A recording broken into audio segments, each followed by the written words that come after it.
If there's one thing the Indianapolis 500 has never been short of, it's lunatics with ideas that straddle the fine line between genius and insanity.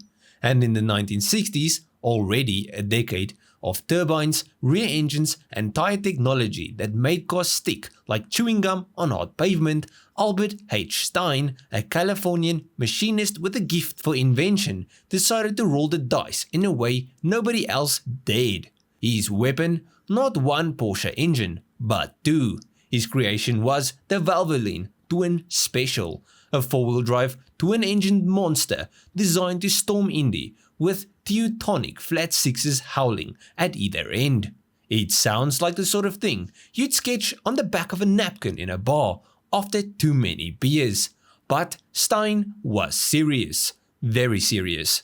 You see, Stein wasn't some starry-eyed amateur. By the time he thought of attacking Indy, he'd already spent decades living and breathing racing.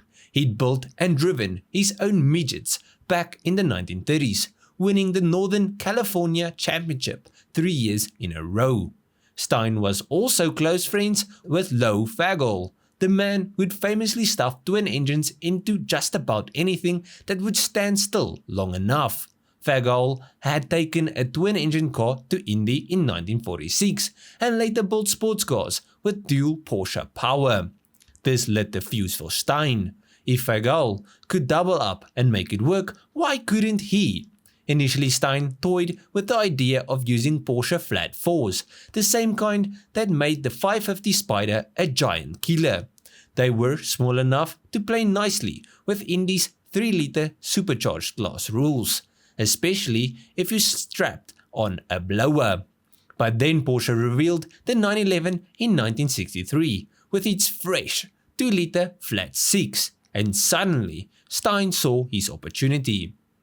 Two of those engines would fit perfectly in Indy's 4.2-liter naturally aspirated class. He got hold of 3 early 911 engines through a helpful contact in Germany. With them came their gearboxes.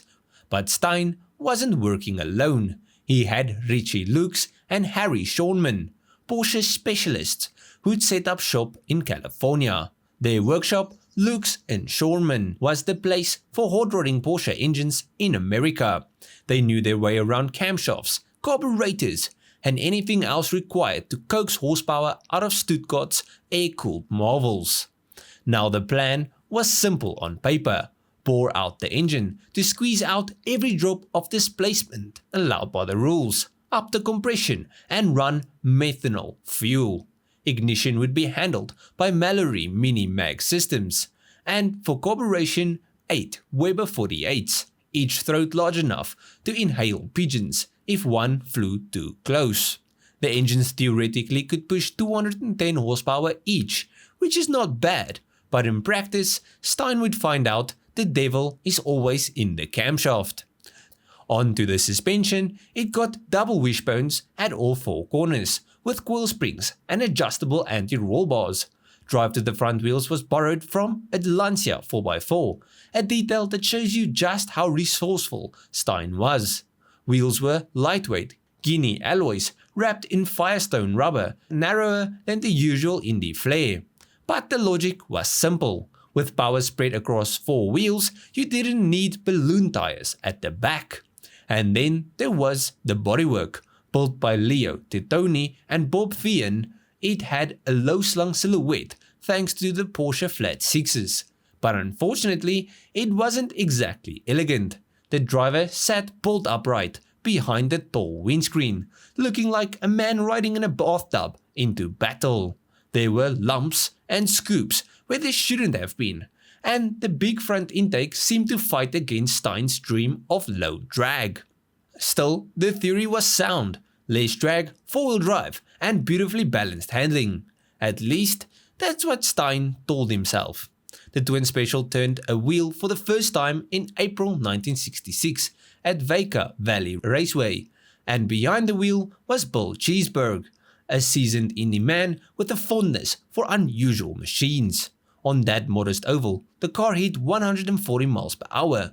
Cheeseburg liked the handling but wanted more grunt. Stein agreed. the car was crying out for better camshafts to unlock its potential. And this is where the whole project began to unravel.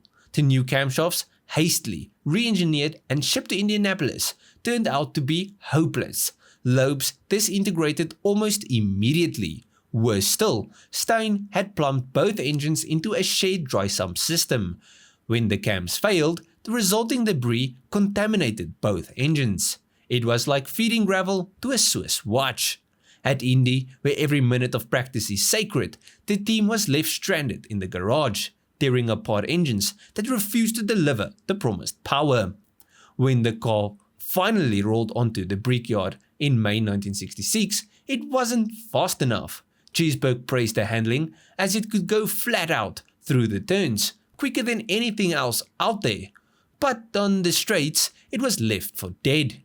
Its best time was 59.3 seconds a lap, which is respectable, but the slowest qualifier that year was clocking 56.6 seconds.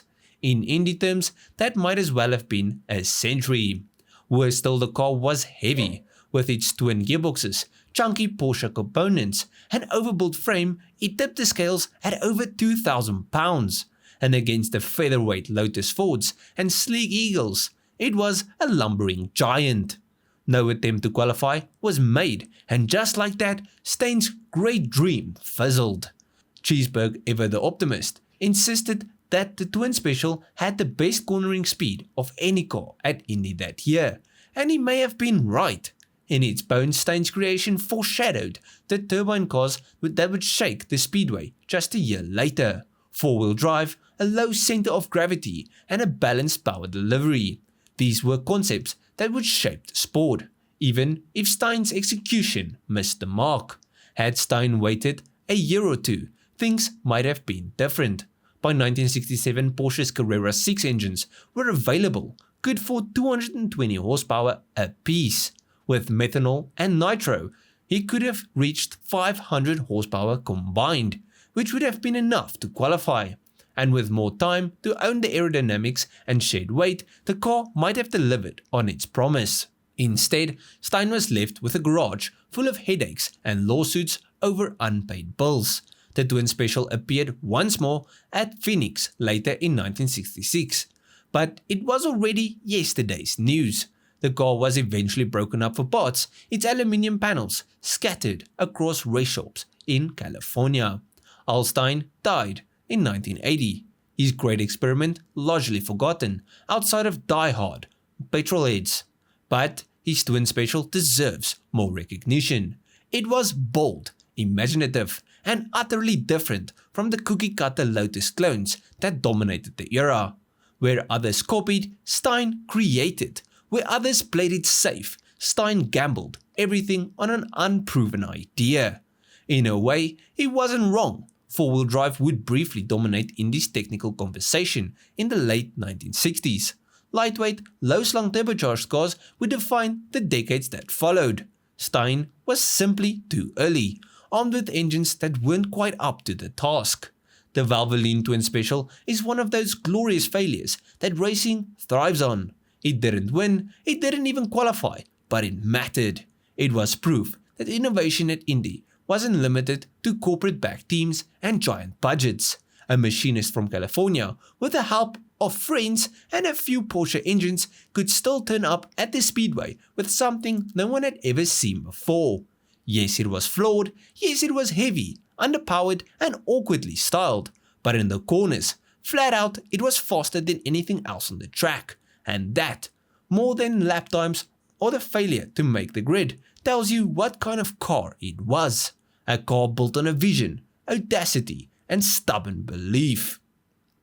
But yeah, at the end of this video, please let me know what you guys think of the video and what do you guys think of the Twin Special. And if you guys enjoyed this video, please leave a like and subscribe to the channel. Now if you guys did enjoy this video, you'll most probably enjoy most of my other stuff. So just go through my channel, see if there's something else to like, or check you guys in the next one. Cheers, eh?